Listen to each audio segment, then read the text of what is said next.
Inconsistency is expensive, and when I say that, I don't just mean the amount of money that you spent gathering resources when you were excited and motivated that are now sitting in some corner of your house collecting dust. I'm talking about opportunity cost. The opportunity cost of you continuing to abandon your creative practices before they even get the chance to stand on their own 2 feet, let alone reach their full creative potential, is that one, you remain stagnant, so you never get to actually hone the skills that you need in order to bring your vision to life, and two, you deny the world the chance to see, to experience, to appreciate, to benefit from, and to even be inspired by your creative work. I don't know about you, but that's a very big loss to undergo, so let's do something about it. In this video, we're going to be looking at all the reasons why you might struggle with consistency. So that's all the mindsets and practices that are keeping you stuck in inconsistent routines. And then we're going to fix all that by looking at all the mindsets and practices that consistent people know that you might not know about. Let's get right into it. The first reason why we struggle with consistency is going into practice with unrealistic expectations. Although speaking honestly, who can blame you? The funniest thing I realized recently is that there's no pieces of content that accurately show the creative growth process from start to finish. In movies, we have these dramatic montages with motivational music of the hero going from rookie to complete professional in under a minute. In reality shows, they just cut from before to after, never really taking the time to show you what it looks like in between those two stages. The result of this is that we approach our creative goals with unrealistic standards and expectations for our results and ourselves. We expect to see results way too soon, and we expect to get the hang of things way too early. And so when we don't, we end up getting discouraged and ultimately rage quitting. This happens outside of creative practices too, like going to the gym and then quitting after 2 weeks because why don't you have six-pack abs? Reason number two why we struggle with inconsistency is relying on motivation.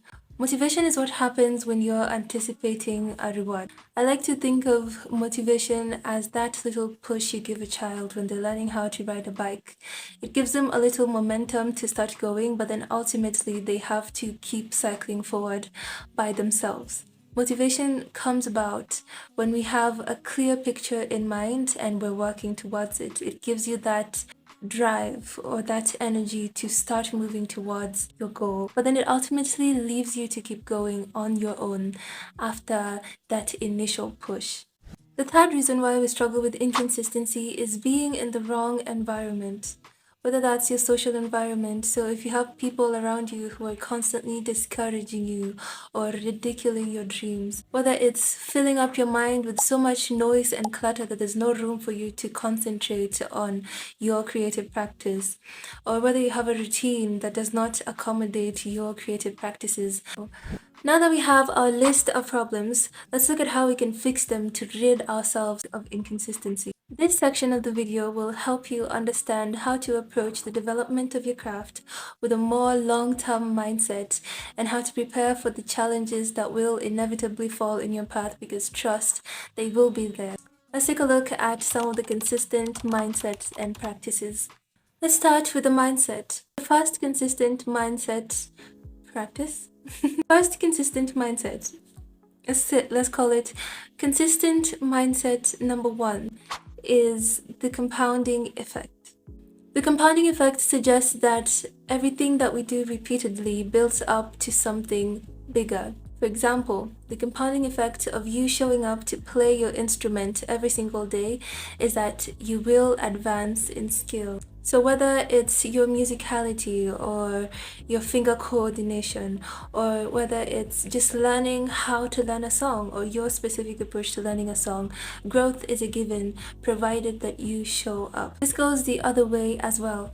If you push aside your practice to scroll on social media or to do something else, the compounding effect of that is that you'll probably have very fried dopamine receptors, but of course that you will stagnate in your growth. It seems like a very small, minor issue, but when you think about it in the long term, 10 years from now, what are the compounding effects of you continuously neglecting your practice? You could have advanced to mastery by that time just by slowly showing up every single day. The compounding effect truly puts into perspective the weight of your actions and forces you to look at them in a more long-term scale as opposed to just what's in front of you, as we are mentally biased to do. Consistent mindset number 2 is the 1% rule. The 1% rule suggests that every single time you show up to practice, only focus on being 1% better than you were the last time you showed up. This eliminates the pressure of the larger goal at hand that you're working towards and helps you to just focus on what is in front of you and what you can do, because when you think about it, really, all we can do most times is just try and be a little better than we were yesterday. The compounding effect of you getting 1% better every single day is that in a year you would be 365% better than you are now. You might not see it now, but that is a world of difference in skill level. The 1% rule also keeps you motivated because it helps you focus on progress. And progress is the number one motivational tool. So if you can implement just a little progress into each and every practice session, you wouldn't run out of motivation so fast and you'd be more excited to show up each and every day. Mindset shift number 3 is relying on discipline. Now, we already know that motivation is at best a shove on the back to get you going. And when the momentum for motivation fades away, it is your discipline that will keep you pushing the pedal forward. Discipline is the ability to make yourself do something even when you don't feel like it. Your motivation can always move up and down the scale, but your discipline must always be at 100%. So that means when you say you'll show up, you show up. Mindset shift number 4 is shifting from a skill builder to an identity builder. Instead of thinking of it as I'm building a skill, think of it as I'm building an identity as the sort of person who does that skill. Every single time that you show up for a skill, you're creating proof that you are the sort of person who does that thing. And just by doing that, you qualify yourself to sit in the same rooms with everyone else who does that thing.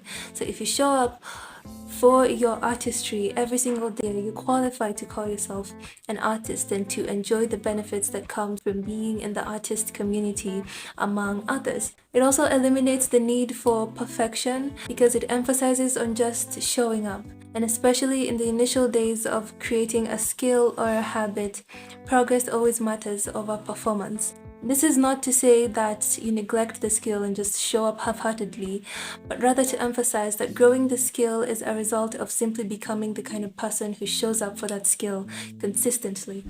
I believe change happens on 2 levels, the internal and the external. We've already covered the internal shifts that you need to make in order to become a more consistent person. So let's talk about the external practices and actions that you can now implement to help you further cement that you are now #consistent.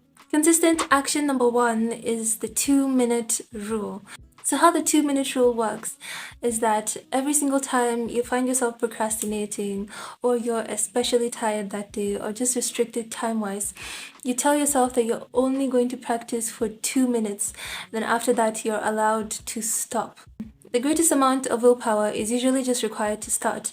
So after starting, you usually find yourself carrying on with the practice because you realize, it's not so bad and I can actually do this. Your head just makes such a huge deal out of starting. But once you set that ball rolling, it's easier to just keep it going. On days when you're especially tired or you just can't show up at the capacity that you would if you were full energy, you can actually practice for just 2 minutes and then stop.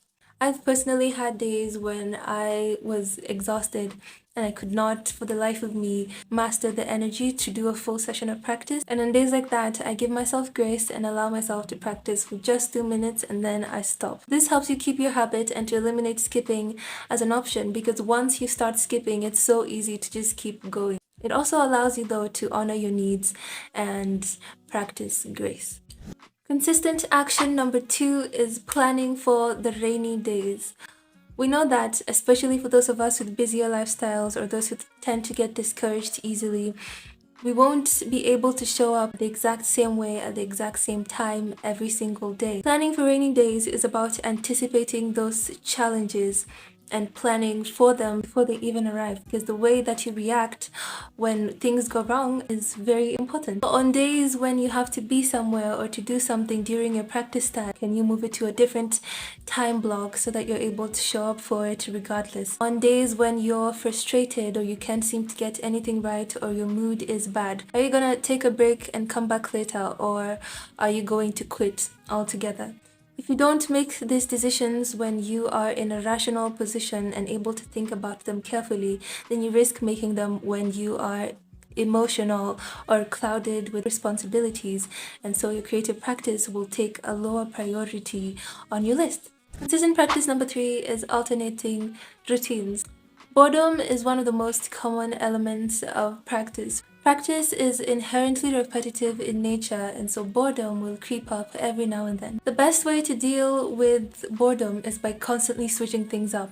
So what I do, for example, is when I'm practicing guitar and in 1 week I learn a very hectic, intricate, detailed song that's rather difficult for me to master, the next week when I'm practicing, I'm allowed to switch things up and do something much easier, much more simple, much more fun and exciting and less detailed. This keeps me inspired and encouraged, especially during hard weeks, because I always have something more exciting and relatively simple to look forward to. Consistent action number 4, and our final one for this video, is accountability.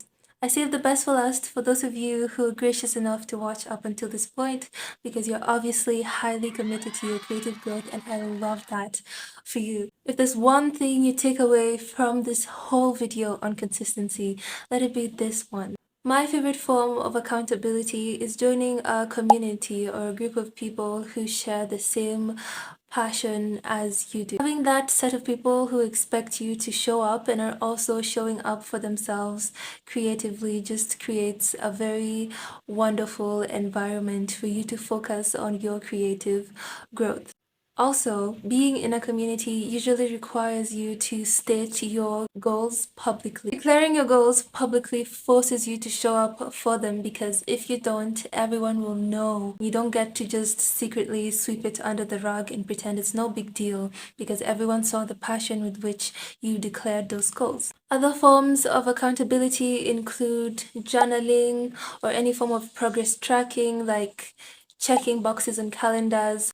Having one of those jars or boxes that you fill every single time you practice or that you take something from is also a really good way to keep track of your progress, because your progress is directly influencing something else. Documenting your journey is also pretty important, whether it's through video, you can make a small video series of your progress, or audio format where you record and tell yourself, today I did this, where are you struggling with, what do you think you could do to improve.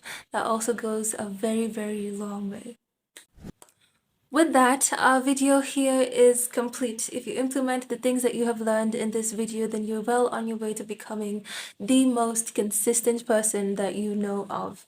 Thank you so much for watching, and I'll see you in my next video.